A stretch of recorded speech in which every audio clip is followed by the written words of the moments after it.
ça me tentait aujourd'hui de vous parler de mes premiers 6 mois de tricot. Donc, ils sont fraîchement terminés. Donc, j'ai commencé le tricot le 4 juin. On est présentement le 17 décembre. Donc, ça fait 6 mois que je tricote, puis ça me tentait de vous partager dans le fond mes débuts au tricot. J'avais pensé peut-être faire aussi une petite intro là, un petit intro de moi, de cette chaîne. Je savais pas si je le faisais à la fin ou au début. Je vais le faire au début. Je vais mettre un petit... je vais séparer là, dans la barre là, de temps, là, je vais séparer l'intro du reste pour si ça vous tente de skipper parce que ça vous tente pas de savoir je suis qui, puis pourquoi je suis sur YouTube, puis etc., etc. Donc, je regarde énormément de contenu YouTube. J'aime vraiment ça. Je tripe sur YouTube. C'est devenu pratiquement comme ma télé, là, dans le fond. Puis, je regarde plein de sphères différentes sur YouTube. Donc, pas seulement... là, on fait une vidéo tricot, mais je regarde pas seulement les vidéos de tricot là, sur YouTube. Donc, j'aime vraiment une panoplie de sujets différents. Ça fait quand même au moins 5 ans que j'ai le goût de commencer une chaîne YouTube. Mais on dirait que je savais jamais vraiment sur quoi faire mes vidéos. On dirait que j'avais pas de... J'étais pas comme experte en quelque chose. J'avais pas un intérêt vraiment précis pour justifier de faire, par exemple, une chaîne simplement là-dessus ou quoi que ce soit. Donc, ça m'a pris des années à juste pas le faire, dans le fond, parce que je me dis, il faut absolument trouver un sujet puis rester dessus. Même si, des fois, les chaînes que je regarde n'ont pas nécessairement un sujet, mais bon. On dirait que ça reste tout le temps un peu dans la même veine. Puis, je me suis dit... Puis aussi, bien évidemment, tout l'aspect de... Faut se filmer, faut se voir, faut s'entendre. Tous des éléments que je suis pas à l'aise du tout avec. Fait que c'est ça. Dans le fond, et là, j'ai commencé à tricoter, donc, il y a 6 mois. Puis j'ai vraiment eu la piqûre, mais totale, de l'amour du tricot. Ça s'est venu s'ajouter à ma panoplie de hobbies. Et je suis bien contente parce que j'aime vraiment ça. Donc, dans le fond, j'avais le goût finalement, je me suis dit peut-être faire une chaîne, dans le fond, créative. On peut dire peut-être une chaîne de parler de ce qui m'intéresse, montrer ce qui m'intéresse. Donc, pas me concentrer simplement à un seul truc. Donc, par exemple, là, je fais du tricot, mais je fais aussi de la peinture. Je lis beaucoup. J'ai déjà fait de la couture dans le passé, mais c'est mollo. Donc, je savais pas si les gens allaient vraiment vouloir regarder une chaîne avec quelqu'un qui parle de tricot ou entremêler des fois de peinture, entremêler de lecture ou je sais pas trop. On verra. Il y a des chaînes que je regarde, dans le fond, qui parlent de leur lecture à la fin ou des émissions qu'ils ont regardées à la fin. Peut-être que je préfère ça, mais je sais pas non plus si j'ai le goût de faire, par exemple, avec le tricot, 100% des podcasts tricot traditionnels. Donc, mais on verra. On dirait que j'ai le goût de faire, dans le fond, ce qui me tente. C'est bien. Dans le fond, j'ai le goût de faire ce qui me tente, de vous montrer ce sur quoi je travaille. Puis des fois, j'ai pu avoir des petites idées de vidéos concept, donc, ils sont pas, justement, là, un podcast tricot traditionnel, comme on les voit, ou un podcast créatif où je montre mes objets finis, mes objets en cours, mes achats, etc. Donc, ce format-là, mais j'aime ça. J'aime ça, mais peut-être que ça sera pas seulement ça, mes vidéos. Donc, je pense que ça résume pas pire. Donc, avant de filmer cette vidéo-là, je me suis quand même pratiquée à faire d'autres vidéos. Donc, je me suis filmée pour d'autres choses. Je dois apprendre à faire du montage, etc., etc. Donc, c'est vraiment beaucoup. J'ai de la misère à être naturelle en caméra, donc j'espère que vous allez me pardonner pour ma première vidéo et peut-être aussi un peu pour les suivantes. On va tout le temps s'améliorer. Le son aussi. J'ai un petit micro accroché là. On verra bien qu'est-ce que ça donne. excusez la poste.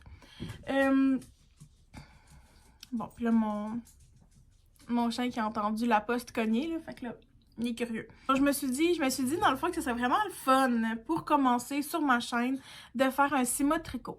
Voilà, on commence. On pourrait commencer maintenant.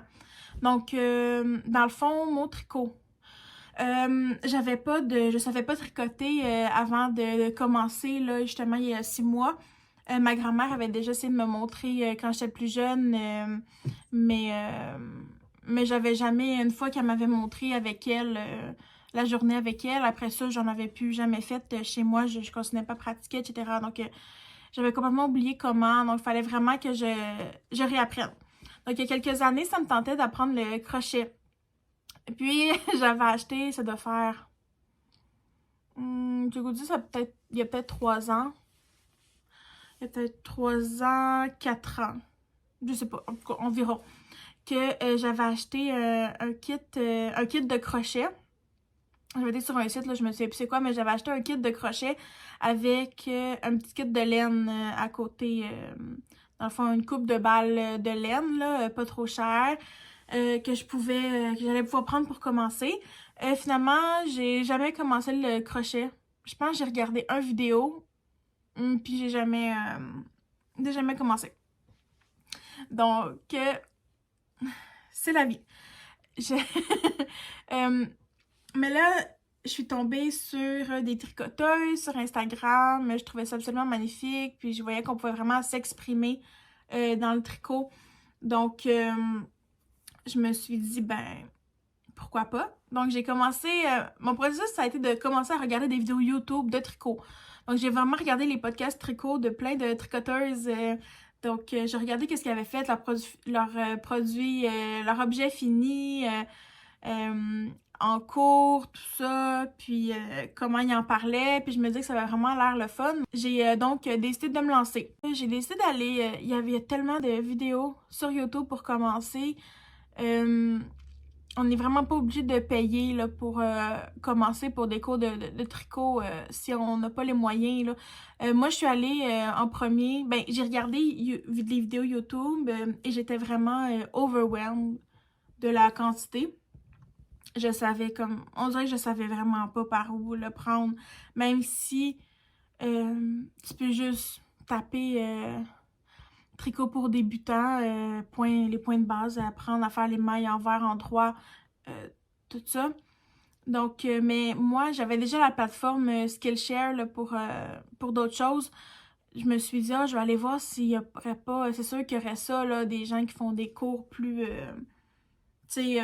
plus structuré, etc. J'ai trouvé vraiment plusieurs cours là, que j'ai mis dans mes favoris. La vidéo qui m'a vraiment appris à tricoter, dans le fond, c'est une vidéo de Vincent William. Donc, c'est une vidéo, dans le fond, qui t'apprend à faire un cache-cou, mais dans la vidéo, il t'explique comment faire les knits, les pearls. Donc, pour faire le cache-cou en question. Donc, en rond. Moi, je suis intéressée à commencer à apprendre en rond parce qu'en écoutant les podcasts des tricoteurs, j'avais réalisé que la majorité des choses que je voyais, que j'aimais, c'était fait en rond. Donc, avec les aiguilles circulaires. Donc, je me suis dit, je vais apprendre tout de suite comment faire.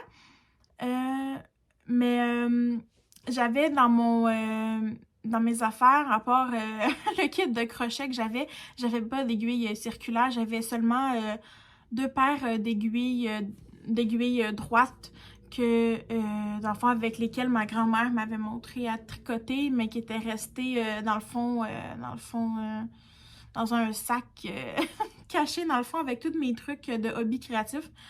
Donc, je les ai ressortis parce que j'ai remarqué que j'avais pas, dans le fond, ce qu'il fallait pour apprendre à faire le cache-cou tout de suite, mais je me suis dit, au moins, je vais apprendre à tricoter. Dans le fond, dans cette vidéo-là, il montre à tricoter de manière continentale, donc en tenant le fil de la main gauche. J'avais essayé, justement avant d'aller sur Skillshare, j'avais regardé une couple de vidéos YouTube. J'avais juste essayé de placer mes doigts avec les aiguilles. Puis j'avais réalisé que, oh mon Dieu, j'avais vraiment de la misère à manipuler le fil avec la main droite. Donc, je sais pas, peut-être que c'est parce que je suis gauchère, donc la motricité fine est plus développée là, avec ma main gauche. Donc, manipuler le fil avec la main droite, c'était l'enfer. J'avais vraiment de la misère. Donc, puis lui, dans son vidéo, ben, il manipulait de la main gauche. Puis j'ai essayé, puis pour moi, c'était vraiment plus naturel de le tenir de ce bord-là. Donc, je me suis dit, ah, c'est parfait, je vais l'apprendre tout de suite en la tenant de ce côté-là. Donc, j'avais pas, dans le fond, les aiguilles qu'il fallait. Fait que j'ai juste pris mes aiguilles droites. Puis, j'ai commencé à tricoter. Donc, j'ai décidé de juste commencer à tricoter avec ce qu'il apprenait, là. Pas tout de suite faire le cache-cou, là. Vraiment juste apprendre à tricoter. C'était quelque chose. Je ratais. Ce qui est dur parce que, bon, ben... C'est le fun de réussir du premier coup, mais on peut pas toujours, ça a l'air. Donc, c'était vraiment difficile. Donc, j'ai défait, je défaisais, je recommençais, je défaisais, je recommençais, je défaisais. Mais là, après ça, je me suis dit non, je vais faire quand même des petites... parce qu'il disait de faire un échantillon au début, des projets, blablabla. Donc, je me suis dit, je vais faire des petits carrés rectangles de tricot, puis là, je veux pas les défaire. Là, je me suis dit, là, faut pas que je les défasse. Je vais en faire. On va voir qu'est-ce que ça va donner. Donc, j'en ai deux ici. Je sais pas, je me souviens plus lequel est le premier là, que j'ai fait, puis lequel est le deuxième, là, bien honnêtement. Là. Donc... Donc ça, c'était le premier que j'ai fait. Donc, on peut voir, il y a beaucoup d'erreurs. Puis avant celui-là, il y en a plein que j'ai juste pas gardé. Il y en a plein, je le faisais dès qu'il y avait une erreur, je défaisais tout, je recommençais au début. Puis à un moment donné, je me suis dit, là, ça suffit de t'en recommencer au début, là. Juste, il y a une erreur, on continue. Puis parce qu'il fallait que le mouvement devienne plus constant, plus familier. Donc, je me suis dit, il faut juste que tu continues. Puis j'en ai un deuxième ici. Écoute, je sais pas qu'est-ce qui est... on va dire comme ça, là.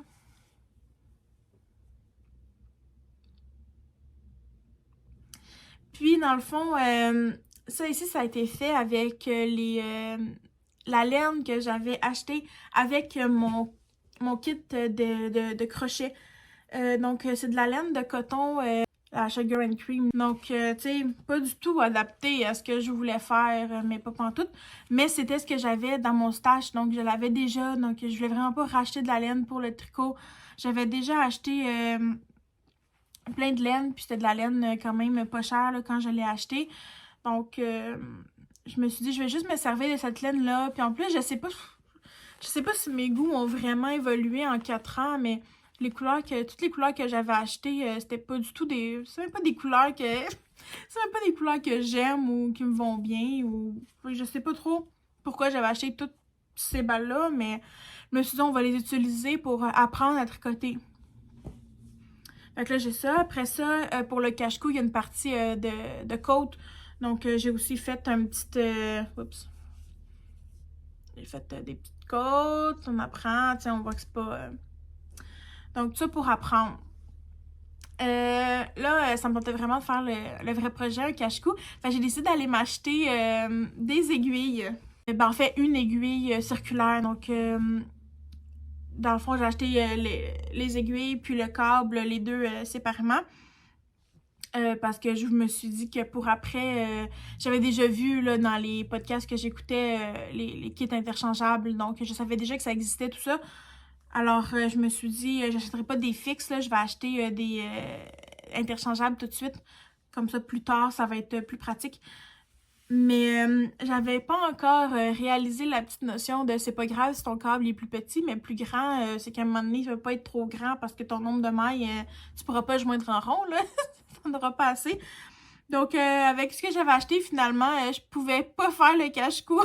Donc, fait que j'ai remarqué ça assez vite. Puis en le faisant, j'ai fait « Ah ben oui, hein, j'ai acheté un câble trop grand. » Donc dans le fond, c'est parce que ce que j'avais besoin, il n'y avait plus le câble que j'avais besoin au magasin. Fait que j'ai juste décidé de prendre ça. Je vais le prendre, même si c'est un peu trop plus grand, c'est pas grave. Mais j'ai comme pas réfléchi à ce que ça voulait dire s'il était plus grand. Donc j'avais pas... Donc j'ai juste décidé dans le fond de... Quand j'ai monté les mailles là, pour... quand j'ai fait le caston là, des mailles, pour le cache-cou, j'ai juste décidé d'en rajouter plus. Puis je me pratiquais à tricoter en rond, même si ça me donne rien au final parce que un beau cache-cou. Donc c'est ça, tu sais, j'ai juste tricoté en rond ce truc-là. Juste pour me pratiquer à faire des côtes, après ça transférer à un point de jersey, etc. Donc c'était vraiment juste pour me pratiquer. Mais tu sais, on peut voir ici... c'est pas... Donc, c'était au moins pour me pratiquer. Non, je me suis dit, bon, au moins, je peux faire ça. Tout ça pour dire que je peux toujours pas faire le cache-cou, même après tout ça, après avoir acheté spécifiquement une aiguille circulaire. Je peux toujours pas faire le cache-cou. J'ai trouvé d'autres... donc, j'avais enregistré d'autres vidéos là, sur Skillshare, d'autres cours. Donc, je me suis dit, bon, ben, on va faire autre chose qu'un cache-cou pour le moment. Donc, c'est ce que j'ai fait. J'ai donc, évidemment, transféré un projet et deviné. Et oui, le fameux foulard en point mousse de débutant. Donc, j'ai fait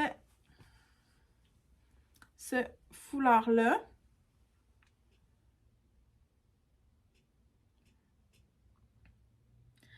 Encore avec de la laine que j'avais acheté avec le kit de crochet, là, toujours. On est encore dans la même laine, là, dans le même petit kit de laine là, que j'avais acheté. Mais celle-là, c'est de l'acrylique, là. C'est les gros ronds, là, comme ça. Donc, puis c'était vraiment le fun. C'était bien, c'est sûr, c'est répétitif, là, mais pour apprendre à se familiariser avec le mouvement, honnêtement, c'est vraiment bon, là. Donc, puis je suis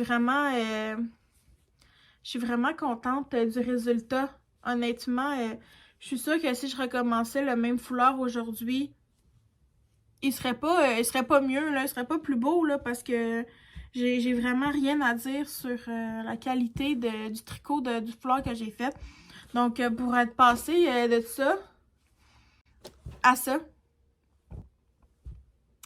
vraiment, ça a super bien été. Donc, c'est ça. Donc, le vidéo sur Skillshare, celle qui apprenait le... Je vais mettre toutes les... Je vais faire popper des photos avec les noms, les photos des vidéos, tout ça, là, pour montrer c'est quoi j'ai fait. Mais non, c'est ça. Donc, évidemment, petit foulard simple, mais très cute au final. Encore une fois, je sais pas trop pourquoi j'avais acheté ces couleurs-là. C'est le même là, qui change, ça change lui-même de couleur. C'est pas moi qui ai fait les changements de couleur. Mais tu sais, c'est même pas plus des couleurs, des petites couleurs pâlottes de même. Là, c'est pas trop... J'aime ça, je trouve ça beau, mais tu sais, c'est pas... En tout cas, bref. Ensuite, j'ai regardé une autre vidéo parce que là, mon cache-cou, on peut toujours pas le faire. Hein, fait que là, j'ai regardé encore une autre vidéo. Là, cette fois-ci, c'était un autre foulard en point mousse, mais un triangle. Donc là, pour apprendre à faire les augmentations. Mais ça m'intéressait vraiment pas d'avoir un foulard en triangle, surtout que là, je tricotais encore avec la laine de coton. Fait que, tu sais, la laine... pas l'idéal là pour ce projet-là, puis même pas une couleur que j'aime, même pas quelque... Fait, le résultat que ça allait donner, ça allait pas être quelque chose que j'allais vouloir porter, ni le donner. J'ai juste fait une version minuscule à la place. Donc, je l'ai fait, mais une petite version minuscule. Voilà. Puis là, juste pour le fun, je l'ai fait porter à mon chien le temps d'une photo. Voilà. Thank you. Donc après ça, je me suis dit là, je vais faire le cache-coupe, puis je vais faire d'autres choses, là. Je veux vraiment avoir mes aiguilles circulaires. Puis là, j'avais vu le prix que ça m'avait coûté de juste acheter des aiguilles, puis le câble séparé. Puis là, je me suis dit, mon Dieu, si j'achète tout le temps séparé à chaque fois que j'ai besoin de quelque chose, d'une grosseur, d'une longueur, ça va coûter cher au final. Enfin, je me suis acheté... j'étais allée à mon magasin local de tricot, de laine, de tricot, tout ça. Donc, puis j'ai tout de suite acheté le kit, un kit interchangeable de justement là, d'aiguilles circulaires tout de suite. Là, comme ça, je me suis dit, je vais arrêter de devoir pas faire, que je peux jamais faire qu'est-ce que je veux faire parce qu'il me manque les aiguilles. Puis si j'achète à chaque fois seulement une aiguille, un câble, là, au final, ça va être vraiment plus cher. Fait que j'ai tout de suite acheté le kit. Je me suis dit, on va... Comme ça, je peux faire ce que je veux, quand je veux. Pour vous dire, par exemple, donc j'ai commencé début juin, puis le kit interchangeable, je l'ai acheté le 21. J'ai mes notes sur mon ordi à côté. Je l'ai acheté le 21. À peu près 3 semaines de tricot, d'apprentissage de tricot, faire avec ce que j'avais, tout ça. Donc 3 semaines après, j'ai dit là, je veux pouvoir faire des choses plus fun, qui m'intéressent plus. Fait que là, j'ai pu enfin faire le cache-cou, le fameux cache-cou. Puis, encore une fois, la même laine de coton que j'avais. J'ai toujours pas racheté de laine, là, encore. Enfin, j'ai fait le cache-cou. Je me souviens plus, là, dans quel sens. Voilà. Mais, tu sais, c'est pas du tout la laine appropriée, là, pour ça, là, c'est raide, là. Tu te mets ça dans le cou, c'est raide, là. C'est du coton vraiment, vraiment raide. Où j'ai été dans le parcours après 3 semaines, j'étais pas encore dans l'idée de me faire des vêtements, des trucs qui me plaisaient, là. Je voulais juste apprendre à tricoter avec le plus possible avec ce que j'avais. Je voulais pas dépenser plus. Le kit a quand même coûté cher, là, c'est sûr. Le kit d'aiguille a quand même coûté cher. Donc, je voulais pas avoir à dépenser plus pour de la laine. Parce que la laine, c'est très cher. Puis, j'avais déjà de la laine qui pouvait me permettre de pratiquer. Donc, c'était vraiment juste ça que je voulais pour le moment, c'était apprendre le tricot. J'étais encore là-dedans. Donc, même si ça donne un cache-cou que je ne porterai pas, au pire, je pourrais toujours défaire tous les projets que j'ai faits avec cette laine-là pour pouvoir faire des projets appropriés pour ce type de laine. Donc, en même temps, si vous avez des idées de faire là, avec de la laine de coton raide, là, de Sugar and Cream, vous avez des idées, vous pouvez les écrire, s'il vous plaît, parce que je sais pas trop quoi faire. Mais, j'ai fait le cache-cou. J'ai décidé aussi, tant qu'à faire, de faire un petit bandeau après, là. Tu sais, je voulais voir. Donc, j'ai fait ça. Après ça, je me suis dit, ben, maintenant qu'avoir fait des foulards cache-cou, bandeau, on est rendu à la tuque. Donc, pour la tuque, j'ai trouvé un patron sur Ravelry. Je cherchais des patrons, donc c'est sûr, dans mes débuts, là, je cherchais vraiment principalement des patrons gratuits. Donc, j'ai trouvé un patron, le Bini Alba.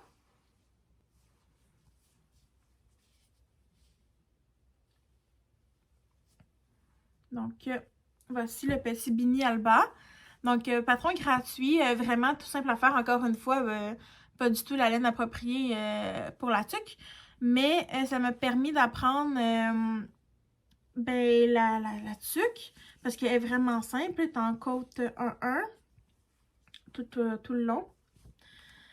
Puis, mais ça m'a permis aussi d'apprendre pour les diminutions dans le haut. Donc, à chaque fois, dans le fond, mon but, je cherche un nouveau projet pour m'apprendre à faire des nouvelles choses. C'est vraiment ça mon but. Donc, après la tuque, j'ai trouvé un autre petit patron gratuit. Un petit bandeau, le Ruby Beach Headband. Donc, ça ici. Donc là, j'ai fait le petit nœud. Puis je vais pas le défaire parce que je l'ai fait pour que je puisse l'enfiler sans avoir à le refaire à chaque fois, là. Mais tu sais, c'est juste en long, ça fait ça, puis ça revient. Donc, je pratiquais mes augmentations, mes diminutions.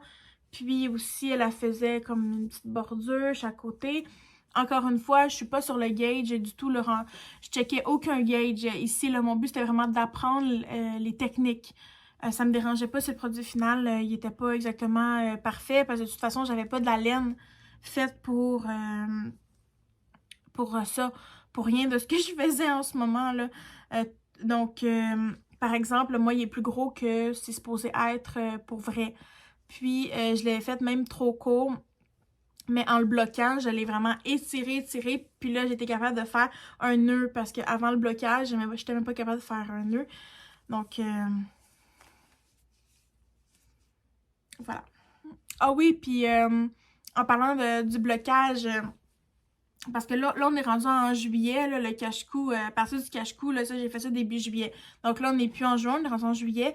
Puis le kit de blocage, j'ai pu essayer de bloquer en étirant là, vraiment celui-là. Parce que pour ma fête, mes parents m'ont acheté un petit kit de blocage, donc un petit kit de blocage. Donc très apprécié car très cher. Ensuite, je me suis dit, c'est le temps d'apprendre des bas. J'ai regardé encore les vidéos sur Skillshare que j'avais enregistrées. Puis, il y avait une vidéo de bas. Donc, j'ai fait des bas. Encore une fois, toujours la même laine. Pas du tout fait pour faire un bas, là. Mais, voilà. Donc, le deuxième. Donc, c'était ma première fois à faire la technique Magic Loop. Donc, j'ai fait du Magic Loop pour la première fois. J'ai fait un talon pour la première fois, un gousset, etc. Donc, encore une fois, je continue à apprendre des techniques. Là, je vais vous montrer le premier que j'ai fait. Juste pour vous montrer un peu, tu sais, la technique Magic Loop. On peut voir où était mon... Tu sais, parce que quand je le faisais, il était dans le fond comme ça, là. Fait qu'on voit vraiment bien... à cause du Magic Loop. Mais déjà, c'est mon premier. Mais déjà, mon deuxième, c'est parti. Donc, ça va vraiment vite. Dans le fond, l'apprentissage, dans le fond, ce que j'ai remarqué, ben, ça, c'est vrai pour tout, mais quand on aime ça, réussir tout ce qu'on fait du premier coup, c'est plus dur, là, mais... mais, dans le fond, pour vous montrer juste la différence, le premier puis le deuxième bas, c'est vraiment... c'est incroyable, là. Le premier Magic Loop que j'ai fait, donc, tu sais, on voit toutes les démarcations, ça n'a pas d'allure. Puis déjà, le deuxième, c'est fini, on les voit plus. Donc, c'est pas long à apprendre. Donc, au final, à chaque fois que j'apprends un nouveau truc, que ce soit des augmentations, des diminutions, au final, tout est une question de knit et de purl, de maille endroit, maille envers, le faire dans telle séquence, telle séquence. Même quand tu lis, justement, les patrons, quand ils utilisent les abréviations, ils t'expliquent ce que l'abréviation veut dire. Puis même encore là, si tu sais pas qu'est-ce que ça veut dire, tu t'en vas sur YouTube, tu tapes l'abréviation, puis tu vas voir des vidéos de gens qui te montrent c'est quoi. Simple de même. Après ça, j'ai décidé de faire des mitaines. J'ai trouvé un patron, encore une fois, un patron gratuit sur Ravelry de Tin Can Knits. Là, je pense que c'est un patron assez populaire. Donc, c'est les World's Simplest Mittens. Donc, des petites mitaines comme ça. Donc, vraiment...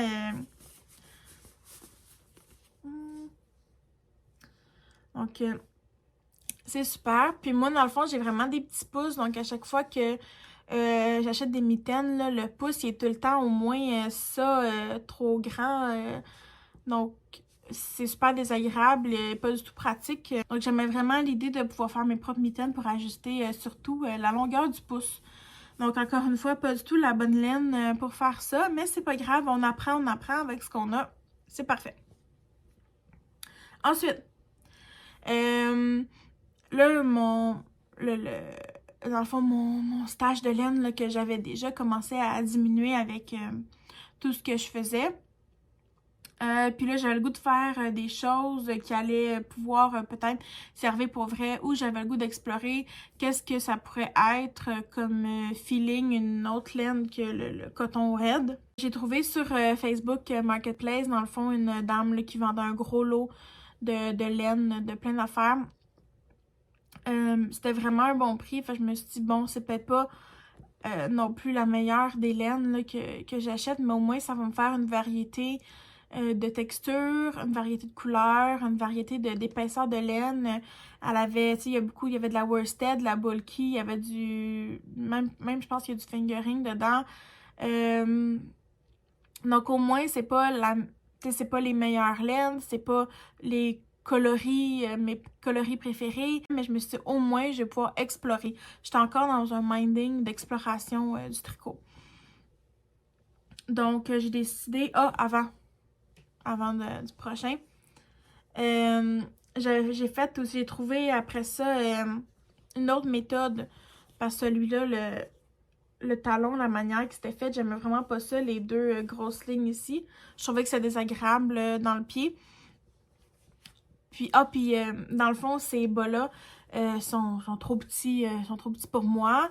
Ils ont zéro, tu sais, ils sont zéro flexibles. Puis, je les ai faites pas assez longs. Le pied, il est pas du tout assez long pour moi. Puis, j'ai de la misère. Tu sais, mon pied, il peut rentrer dedans, mais il est comme vraiment, vraiment serré. Puis, le talon n'arrive pas à la bonne place. Mais bref, c'est maintenant des bas que ma mère porte pour regarder la télé le soir. Donc, parce que c'est pas grave si ça fait pas parfaitement. Ça fait juste bien dedans. Mais j'aimais pas ce que ça donnait comme talon. Les deux grosses lignes dans le bas, j'aimais vraiment pas ça. Niveau confort et look. Puis j'ai trouvé... après ça, dans le fond, je regardais qu'est-ce que les gens prenaient comme patron de bas. Puis, évidemment, je suis tombée sur le nom de Crazy Sock Lady. Puis, j'ai pris son patron de chaussettes vanille pour du déca. Mais évidemment, là, j'avais pas du déca, mais c'est pas grave. Au moins, là, j'avais des chiffres que je pouvais prendre, puis une nouvelle technique que je pouvais expérimenter avec le patron gratuit. Donc, c'est là que j'ai fait ce bas-là. Donc, que j'ai aimé, j'aimais vraiment le talon que ça donnait, là, le talon, le heel flap and gossette, là, à gousset. Donc, j'ai vraiment aimé ça.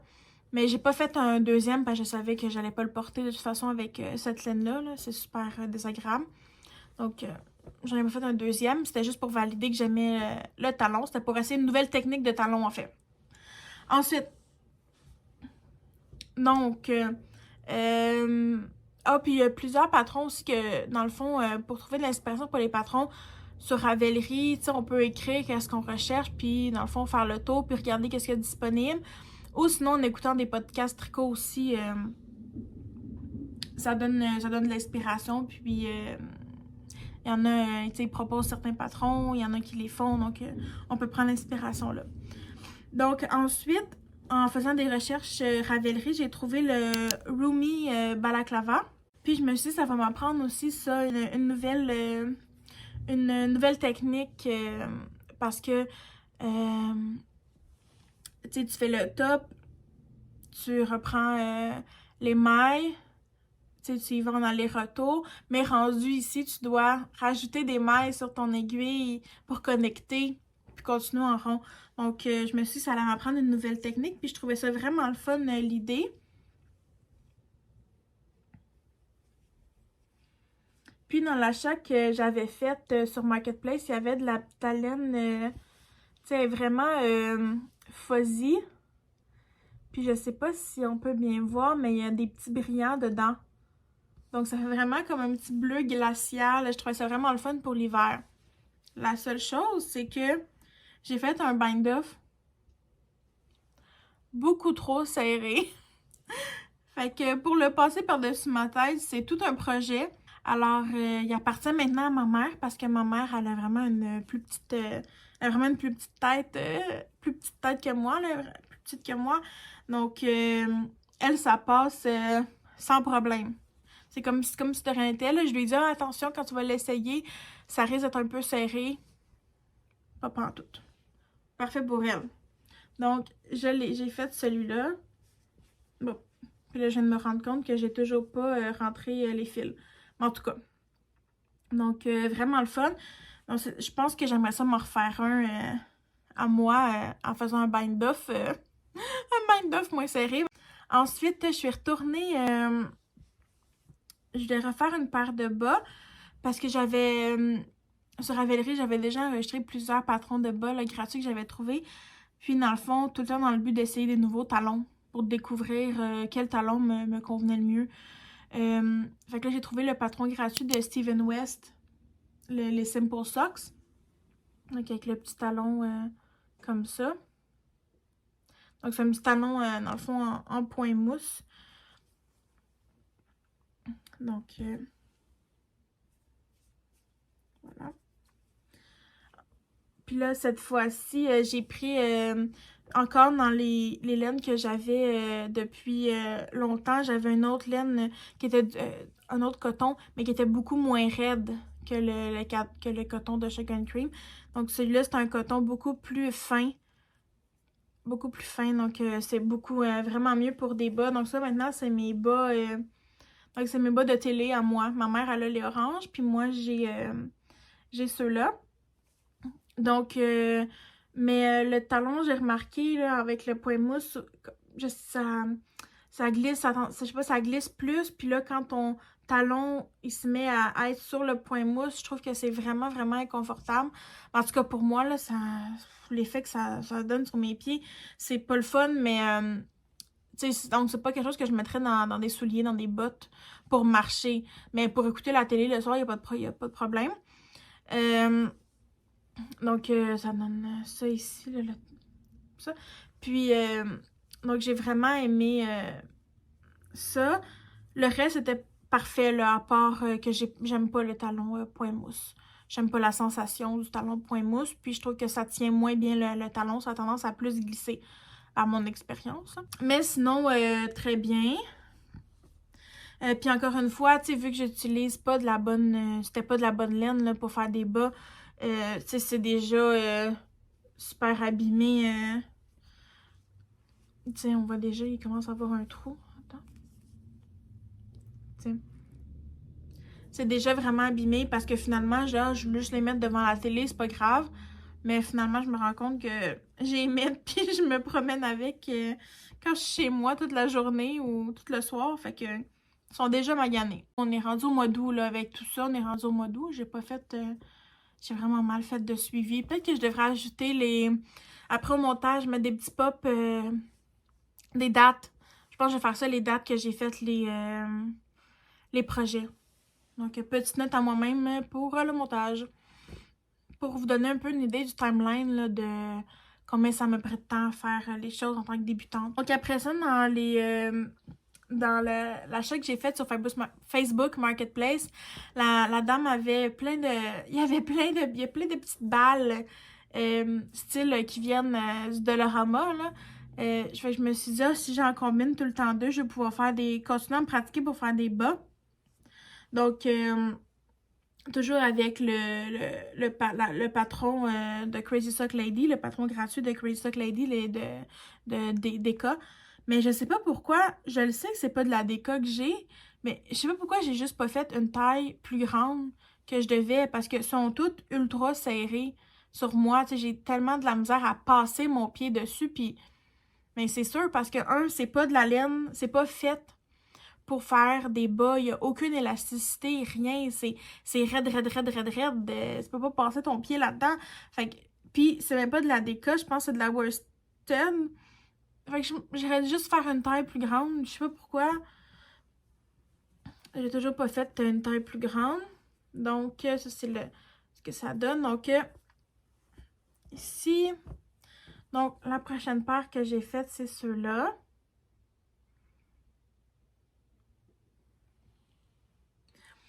Donc, encore une fois, je fais avec la laine que j'ai, là, tu sais, pour continuer à me pratiquer.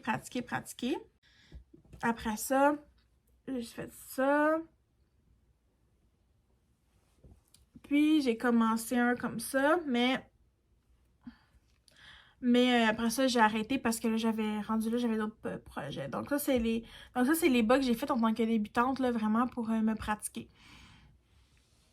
Ensuite, il y a ma mère voulait une tuque. Donc, elle voulait une petite tuque. Donc, je trouvais ça vraiment le fun. J'ai regardé qu'est-ce que j'avais, puis il y avait de la laine blanche acrylique là, dans ce que j'avais acheté. Puis c'était parfait pour elle parce qu'elle avait juste des tuques colorées.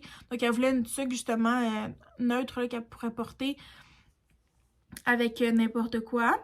Puis donc j'ai cherché des patrons, j'ai montré des trucs, mais elle préfère quand il n'y a pas de rebord là, tourné comme tu sais par exemple quand un petit truc comme ça, il y a le rebord, mais elle aime pas ça. Donc j'ai trouvé le patron gratuit, le Bankhead. Donc voici. Donc, c'est vraiment tout simple, c'est vraiment le fun.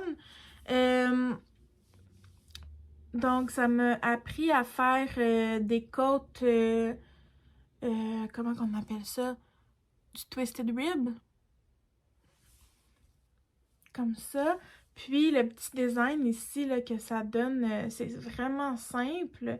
Puis, mais c'est super beau. Puis après ça, elle voulait aussi des petites mitaines qui allaient aller avec. Donc, j'ai repris le patron de Tin Can Knit que j'avais déjà pour les mitaines. Puis la seule différence, c'est que pour les côtes du poignet, j'ai fait le même twisted rib que la tuque. Et pour la main, j'ai ajouté une ligne pour que ça fasse le même design que la tuque. Pour vraiment que ça fasse comme un petit set. Ça fasse vraiment comme un ensemble tuque-mitaine. Oups.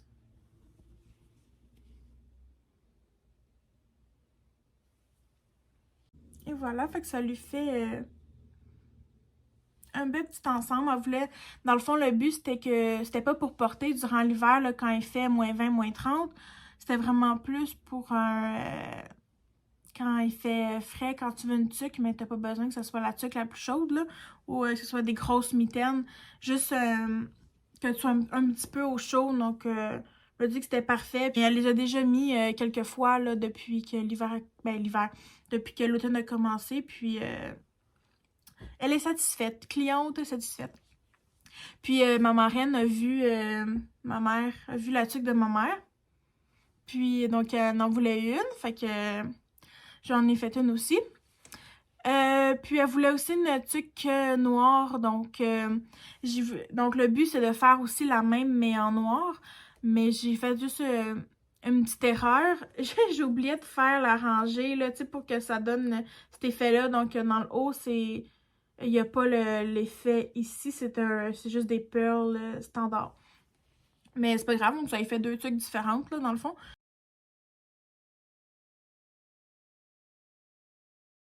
Ensuite de ça, je voulais apprendre à faire un chandail. Donc évidemment, je pense que comme beaucoup de gens, le premier patron de chandail, c'est celui de le Step by Step Sweater de Florence Miller.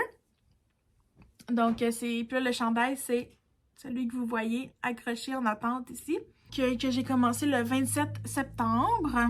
OK. Donc. Donc, j'ai fini les deux manches.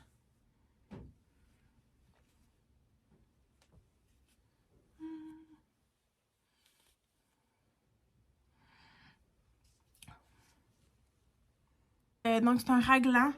Puis c'est vraiment simple parce qu'elle a, non seulement le patron il est gratuit, il est super bien expliqué, mais il y a aussi sa vidéo YouTube. Donc vous pouvez suivre en même temps que le patron.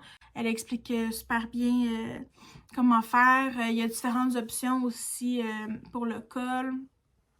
Les manches, moi j'ai pas fait les diminutions. J'ai fait à la place, j'ai juste à la place, je suis venue faire un poignet plus serré. Parce que j'avais pas le goût de manches trop J'avais le goût des grandes manches. Donc, j'ai juste pas fait de diminution. On peut faire aussi les rangs raccourcis. Les German Short Rows à l'arrière, je les ai pas faites pour celui-là. Faut dire aussi que là, je fais avec la laine que j'ai. Donc, c'est pour ça là, que c'est les lignes, tu sais, lui, sa version lignée, c'est juste ce type de couleur. Mais là, moi, j'ai acheté les autres pour essayer de diminuer la quantité de laine que j'allais avoir besoin parce que j'ai comme pas vraiment beaucoup de laine de celle-là. Donc, c'est pour ça que j'ai fait les manches. Puis après ça, je me suis dit, je finirai le corps avec ce que j'ai. Puis quand il n'y aura plus de laine, il n'y aura plus de corps. Donc, ça va être ça. Puis on verra si c'est trop court, je rajouterai, je sais pas, je ferai la fin avec le noir, le gris, pas important. L'arrière, par exemple, j'ai pas fait de trucs pour joindre, tu sais, pour que les lignes, ça soit sans, c'est quoi en français, là? Pour que ça soit jogless. Pour pas qu'il y ait le... en tout cas, pour que ça soit un plus beau fini, là. Je me suis pas cassé la tête pour l'arrière. Je vais l'arranger plus à la fin quand je vais venir rentrer les fils, faire des nœuds. Donc, pour que ça soit... pour que ça soit mieux, là, je vais faire ce que je veux faire. Mais le but de ce chandail-là, c'est vraiment pour moi d'apprendre à faire un chandail, de comprendre la construction du chandail. Donc, parce que c'est pas non plus des couleurs, tu sais, un col haut comme ça me va pas super bien. Puis, c'est pas des couleurs, en tout cas, c'est pas exactement ce que j'aime, mais je me suis dopée, ça pourrait être un chandail que je mets à l'intérieur. Voilà pour le chandail. Le chandail, je l'ai commencé le 27 septembre, puis il est toujours en cours parce que je l'ai pas fini. J'ai fait plein d'affaires en même temps. C'était ce qui me tentait, là, donc il était pas dans la priorité, là. Après ça, mais le mois d'octobre, c'était beaucoup plus relax parce que j'ai avancé le chandail, j'ai planifié, j'ai commencé aussi à penser au cadeau de Noël, qu'est-ce que j'allais vouloir faire. J'ai commencé, c'est là que j'ai commencé aussi celui de ma mère. Ma mère, il a été commencé le 15 septembre, son cadeau. Je savais qu'est-ce que je voulais lui faire, puis j'ai décidé de commencer le 15 septembre parce que je savais que ça allait être long. Mais, tu sais, ça n'a pas été... J'ai pas travaillé dessus sans arrêt depuis le 15 septembre, là. J'ai tout fait, le reste en même temps. Donc, il est pas encore fini d'ailleurs. Faut que je m'y mette. Mais je vais pas parler là, dans cette vidéo-là par rapport au cadeau de Noël parce que là, je voulais vraiment vous montrer ce que je faisais pour me pratiquer. Ce qui était dans ma tête un peu encore... Ben, je veux dire, on continue à apprendre tout le temps, mais... Les projets qui étaient vraiment mon évolution de projet dans un but précis d'apprendre des techniques au fur et à mesure. Avec tout ça, on est rendu au 1er novembre. 1er novembre, j'ai fait aussi une couple de choses vraiment le fun. Puis ma marraine, la sœur de ma mère, donc celle pour qui j'ai fait les tuques noires et blanches, m'a demandé aussi de faire autre chose pour elle. Donc, elle voulait aussi une troisième tuque. Elle voulait une troisième tuque, mais crème. Puis, un autre patron. Donc, j'ai trouvé encore une fois un patron gratuit. Donc, encore une fois, j'ai trouvé un patron gratuit. Puis, là, j'ai pas la tuque avec moi, mais je peux vous montrer des photos. Donc, je l'avais commencé en tenant juste un fil. Puis, pour celui-là, j'ai utilisé c'est de la Drops Big Merino, puis couleur naturelle, là. Puis c'est ça, en le tenant le fil simple. La tuque est faite par exemple pour un fil plus épais que ça. Je m'étais fiée à la description en ligne, mais finalement la laine était pas vraiment assez épaisse là, pour donner le bon look. Donc qu'est-ce que j'ai fait, c'est que je l'ai fait une première fois, mais j'aimais pas ça, le look que ça donnait une fois sur la tête. Je trouvais que c'était trop ajouré, là. Donc, je l'ai recommencé, genre, je l'ai défaite, puis je l'ai recommencé en tenant deux fils. En tenant le fil double à la place. Donc, ça donne vraiment un tuque plus, plus chaude, puisque ben, évidemment, le fil est doublé. Mais, donc, c'est moins ajouré quand on le met sur la tête. Donc, je trouve que c'est fait vraiment, ça remplit une meilleure fonction.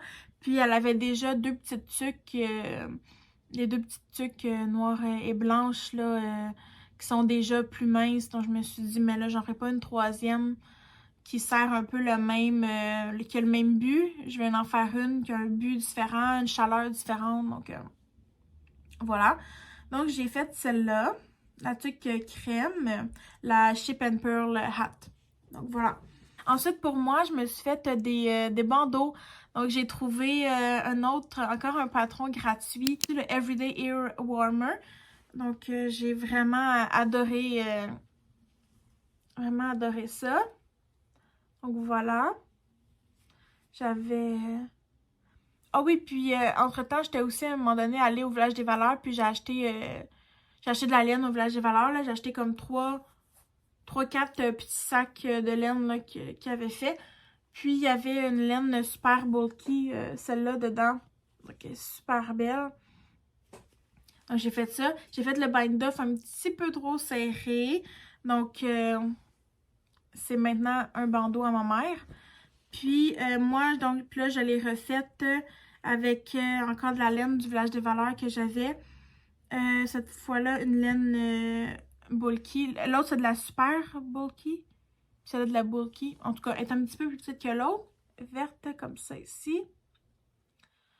Donc, le bind-off est pas mal mieux. Donc, ça, je peux le mettre facilement autour de ma tête. Donc, ça, je les adore vraiment. C'est vraiment parfait, là. Je trouve que tout est parfait. Le patron est parfait. J'aime le design. Après ça, tu peux t'en faire... tu sais, après ça, tu peux t'en faire en laissant aller ton imagination pour faire un gros bandeau, là. Tu sais, c'est pas que c'est compliqué puis que tu as besoin absolument d'un patron pour faire ce genre de bandeau-là. Mais je suis encore à une étape où, tu sais, les chiffres, arriver à savoir quel chiffre faire, quel nombre de mailles monter sur l'aiguille, blablabla.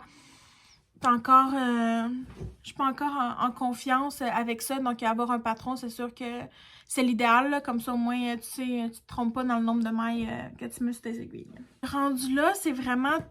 Je pense que je vais peut-être arrêter ici parce que j'ai fait d'autres... Oh non, non, non!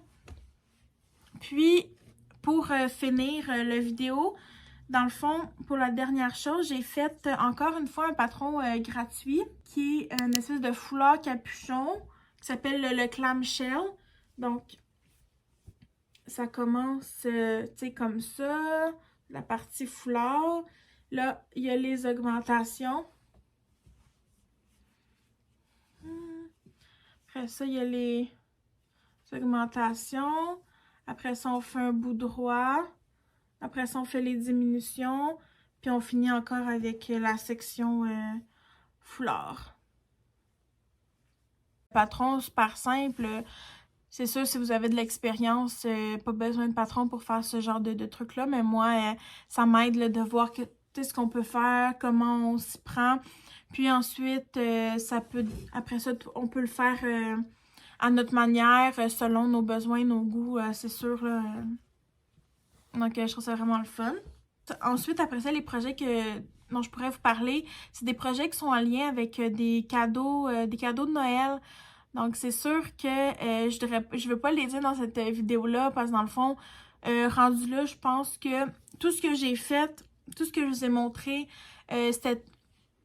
tout ça m'a vraiment aidé à me familiariser, à gagner de la confiance. Déjà, quand ma mère me demandait une tuque, j'étais tellement contente d'y faire. J'étais à l'aise de faire la tuque parce que je m'étais pratiquée avant. C'était pas la première tuque que je faisais. Donc, je pense que j'ai vraiment fait plein de choses pour m'aider à gagner confiance, à réaliser que dans le fond, quand on sait pas faire un point, on a juste à l'apprendre. On suit le patron, puis si c'est pas clair, mais on a juste à aller voir sur YouTube. Au début, quand je regardais, c'est des podcasts tricot. Les tricoteuses disaient tout le temps, tu sais, c'est pas difficile, faut juste le faire. Faut juste le faire, faut se pratiquer, puis c'est tout. Puis à un moment donné, on sait comment. Puis c'est à force de se pratiquer. Puis c'est sûr, des fois, qu'on regarde ça, on est comme, mais oui, c'est facile à dire quand ça fait des années que tu tricotes puis que t'es ultra bonne. Mais, mais c'est vrai. C'est ça. Donc, ça fait juste 6 mois que je tricote, puis je peux déjà vous dire que j'ai tellement gagné en confiance. Je pense déjà après... dans le fond, déjà après tous les éléments qui étaient faits avec ma laine de coton, là, comme ça, tu sais, une fois que j'avais déjà travaillé avec cette laine-là, après ça, j'étais déjà rendue à l'aise à faire ces trucs-là. Donc, on parle de, c'est quoi? 1, 2, 3, 4, 5, 6, 7. C'est quoi? Il y a 7 choses là-dedans. Il y a comme 7 trucs. 7. Mettons, on compte le foulard. 8. Fait que je dirais qu'après ça, après, j'étais déjà à l'aise, puis je sens que je pouvais faire un peu, ben, que je peux vraiment tout commencer, puis si je le sais pas, je l'apprends, c'est tout. Le chandail, c'est vraiment intimidant. Tu sais, je trouvais que c'était vraiment intimidant, comment je peux faire un chandail. Puis aussi, c'est que c'est long, tu sais, puis à mon poids, à ma grosseur, c'est long, tu sais, tu regardes les vidéos, c'est sûr, quand tu regardes une vidéo, puis la tricoteuse... mettons, fait un tricot de style oversize. Donc, par exemple, elle fait la grandeur small medium, mais vu que c'est oversize, techniquement, c'est comme si elle tricotait un chandail 2 grandeurs de plus que ce qu'elle est normalement. Puis que, tu sais, elle trouve que c'est vraiment long, vu que c'est oversize. C'est sûr que ça peut être un peu décourageant en tant que personne plus size. Quand on voit ça, on peut se dire, mon Dieu, ça veut dire que moi, si je fais la grandeur dans le patron, je suis la grandeur 4XL. Puis, par exemple, je veux un look oversize, mais c'est comme si je tricotais un chandail 6XL, tu sais. Par exemple, si, mettons, l'oversize, c'est comme si c'était 2 tailles plus grandes que ta taille normale, ou, tu sais, mettons qu'on met ça simple. Mais c'est pas grave, au final, c'est pas une course. Donc, je suis pas pour amener l'énergie down là, du vidéo. C'est juste pour dire qu'on peut pas aller aussi vite que quelqu'un qui tricote un chandail small. Sinon, on tricote un 4XL, un 5XL, un 6XL. Tu sais, ça peut pas aller aussi vite. C'est sûr que, bon, on peut dire, OK, je vais moi tricoter... je vais plus tricoter, moi, des chandails qui sont dans des... qui sont pas avec de la fingering puis avec des aiguilles genre 2,75, on n'aura jamais fini. On va, tu sais, c'est ça qu'on peut dire, OK, je vais tricoter avec de la worsted, ou je vais tricoter avec des 5 mm, mais c'est sûr que des fois, les patrons sont beaux. C'est beau, les patrons sont beaux, ça va être long, mais c'est pas grave, en même temps, c'est fait pour être le fun. Puis je pense que j'ai réalisé ça, j'aime vraiment le processus du tricot, j'aime vraiment ça. J'aime que plus tu avances, plus tu vois comme quelque chose de réel se développer. Je trouve ça autant si je fais une mitaine qu'une tuque, juste voir l'objet prendre forme au fur et à mesure que je tricote. Comme là, par exemple, le chandail. Quand je regardais les grandeurs du patron, j'aurais voulu, en fait, avec l'aisance positive que j'aurais souhaité, j'aurais voulu prendre la dernière taille, mais je savais que j'avais pas assez de laine pour faire la dernière taille, donc j'ai pris l'avant-dernière. Donc en l'essayant, ça me fait, mais tu sais, c'est sûr que c'est plus ajusté que j'aurais voulu. Mais je me suis dit, au moins, en ce moment, c'est de la laine qui m'a coûté vraiment pas cher. Ça va être un chandail d'intérieur. J'apprends, c'est de l'apprentissage. Fait que, tu sais, je suis correcte avec tout ça, tu sais. Mais, tu sais, le truc à réfléchir, les choix de laine, tu sais, c'est quand même tout un monde, c'est quelque chose. Donc, on a chacun nos enjeux, à savoir est-ce qu'on peut se payer tu sais, qu'est-ce qu'on peut se payer comme laine, c'est quoi notre budget. Ou si je veux pas seulement tout le temps acheter de la laine neuve, tu sais, pour moi, ou pour quand j'apprends, ou pour moi, c'est pas nécessaire pour moi en ce moment. quand je me fais quelque chose, d'acheter de la laine neuve, je peux faire avec de la laine que j'achète sur Marketplace, de la laine seconde main, Village des valeurs, tout ça. Moi, ça me convient. Puis il y a des gens qui vendent, qui s'en servent plus, mais c'est de la bonne laine. Là. Ça veut pas dire que c'est de la vieille laine sale. Là. Elle peut être parfaitement adéquate aussi. Moi, ça me convient pour le moment. C'est ça que je fais. Ça me dérange pas. J'arrive à trouver quand même... à trouver de la laine qui me convient dans les secondes mains. Puis là, dans le fond, mon magasin de laine ici, local, ils ont fait une belle grande vente au mois de novembre. Donc, j'en ai profité pour acheter de la laine pour les cadeaux de Noël. Donc, pour les tricots que j'allais faire pour les autres. Je voulais pas prendre la laine boboche pour les autres parce que je veux que ça leur serve bien, longtemps, ça soit durable, ça soit... Il y a aussi tout ça. Donc, vu que c'était pour les autres, puis vu que c'est en vente, évidemment, je me suis gâtée pour faire deux projets précis pour moi. Donc, ben, je pourrais vous les montrer. Donc, j'ai pris... Donc, je voulais me faire... j'aime beaucoup les mitaines. J'aime les mitaines qui n'ont pas de doigts, de top de doigts. J'aime vraiment ça. Je trouve ça vraiment pratique parce que souvent, moi, je mets pas de mitaines, puis de trucs, puis d'affaires parce que je trouve que quand j'arrive en dedans, il faut que je les enlève. Ça, puis là, ça fait plein d'affaires. Puis là, il faut que je les mette. Puis souvent, je traîne pas, moi, un gros sac. Fait que là, tu sais... Ça fait beaucoup de tissus puis d'affaires d'accessoires à gérer. Donc, j'aime ça m'en tenir vraiment au minimum là, quand je sors de chez moi puis que je me promène. J'ai regardé qu'est-ce que j'avais puis j'ai réalisé que, parce qu'il faut quand même une tuque, là, on est au Québec, il me faut une tuque, là, quand il fait moins 25, je veux mettre une tuque. Et là, j'ai trouvé de la laine, j'aime vraiment, j'aime quand c'est... tu sais, un peu comme ça, là. Je suis moins quand les laines auto-rayantes, là. Ça, j'aime pas vraiment ça. Mais j'aime, par exemple, ça. Tu sais, quand il y a des speckles dedans, du tweed ou mixer des laines, puis ça soit un peu, c'est quoi, marbré? En tout cas, on comprend ce que je veux dire. Ça, j'aime vraiment ça quand il y a de la dimension à la couleur. Puis celui-là, je l'avais vu depuis longtemps.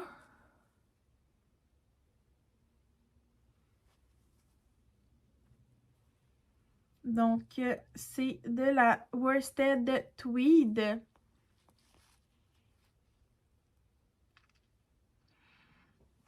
Donc, ça, c'est sûr que je vais me faire une belle tuque.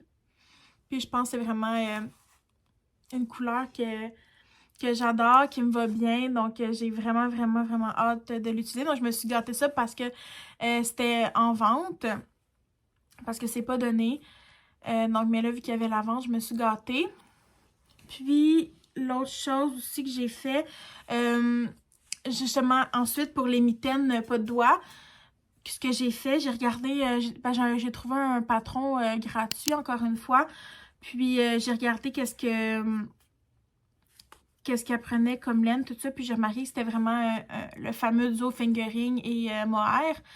Puis, dans son patron de mémoire, elle, je me souviens plus c'est quelle laine, mais le duo, tu sais, qu'on voit tout le temps partout dans les podcasts de tricot, c'est le Knitting for a Live, de prendre la Merino et le Soft Silk Mohair.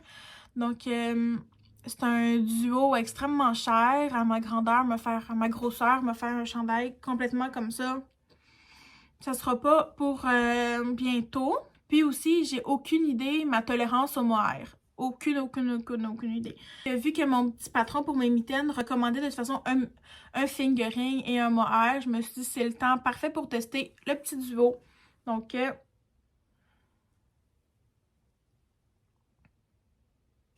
voilà ce que j'ai pris pour me gâter, pour faire les mitaines. Donc, vous pouvez voir encore une fois les couleurs que j'ai choisies versus les laines que j'avais. Fouillez-moi pourquoi j'avais acheté ces couleurs-là. Aucune idée. Aucune idée parce que comme vous pouvez voir, je suis plus dans ces couleurs-là.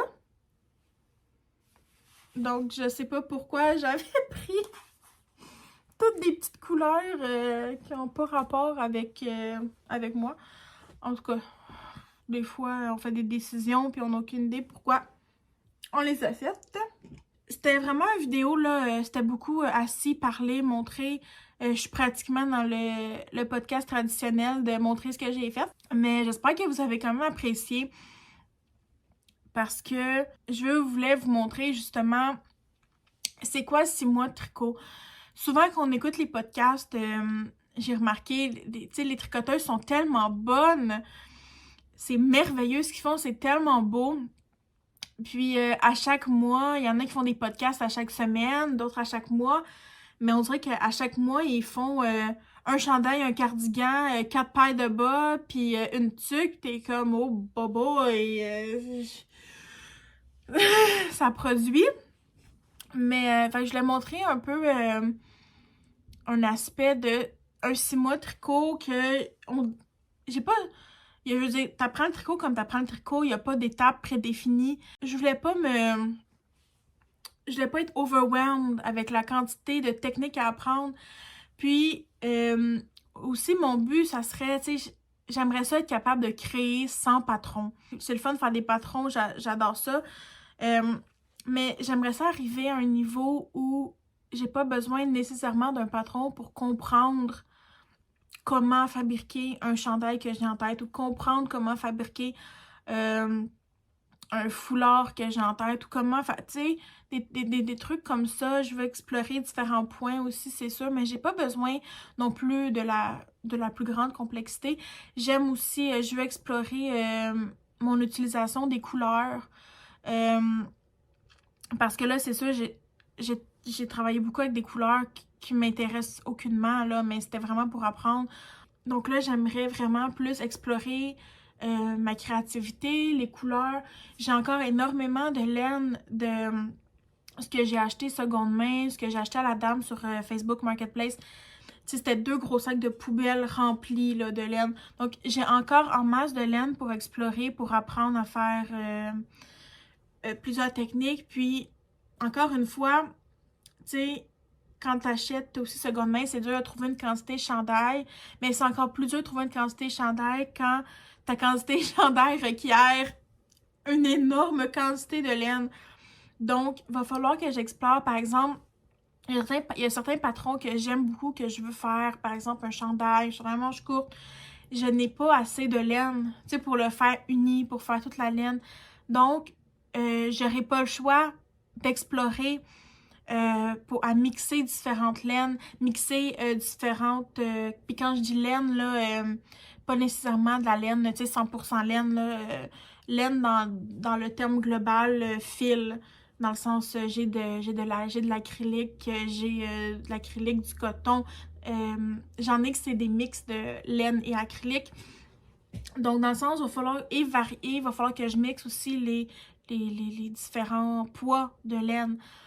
Par exemple, j'ai de la worsted, j'ai de la fingering, mais par exemple, le chandail que je veux faire, j'en ai une bonne quantité de worsted que je pourrais le faire, mais si j'en ai pas assez, peut-être qu'il va falloir que je traverse à une autre laine, mais l'autre laine, par exemple, est plus mince, il va falloir que je combine. Donc, il va falloir que j'explore les combinaisons aussi de type de laine, de grosseur de laine, de composition de laine, de couleur.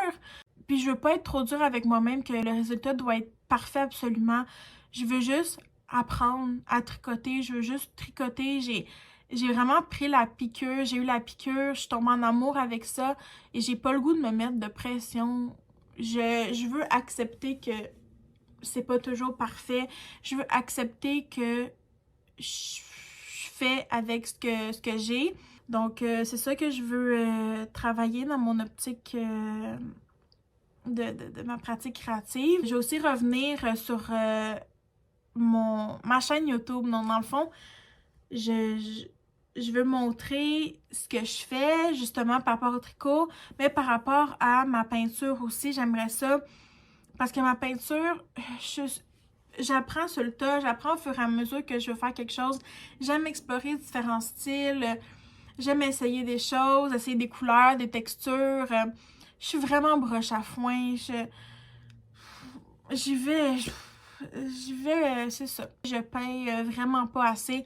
Puis avec YouTube, j'avais vraiment ça dans le fond. Ça donne un peu comme une excuse de Parce que si je veux réussir à pouvoir faire du contenu à mettre en ligne, c'est sûr qu'il faut que je sois plus productive dans mes choses pour pouvoir le montrer. Je sais pas encore comment je vais l'emmener la peinture parce que c'est pas comme le tricot. La peinture, pour moi, c'est un peu plus personnel dans le sens où je suis pas vraiment à l'aise de montrer ce que je fais encore. Donc, certains trucs, oui, mais certains trucs qui sont plus personnels ou ils viennent d'une émotion. Il y a comme un lien un peu plus personnel, donc je suis moins à l'aise de le montrer. Mais je vais essayer de briser ça parce que je veux le montrer, puis je veux montrer qu'on n'est pas obligé d'être un artiste professionnel ou un artisan professionnel. Je veux montrer qu'on a le droit, tu sais, on a le droit d'aimer, juste créer pour créer. Donc, un peu de venir enlever le sentiment d'imposteur de la pratique créative.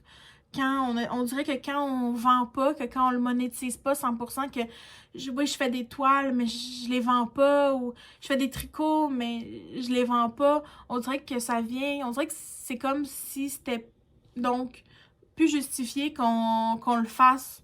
Mais j'ai le droit de peindre. Tu sais, on a le droit de peindre juste pour peindre parce que ça nous fait du bien. Je vais essayer de bien formuler, mais ne pas être gêné de nos créations parce qu'on n'en fait pas une business, parce qu'on n'est pas reconnu comme un artiste sérieux. Encore là, on voit, je pense, c'est toute l'anxiété là, qui est autour de ça. On dirait qu'on est gêné de ce qu'on fait, on est gêné de le montrer.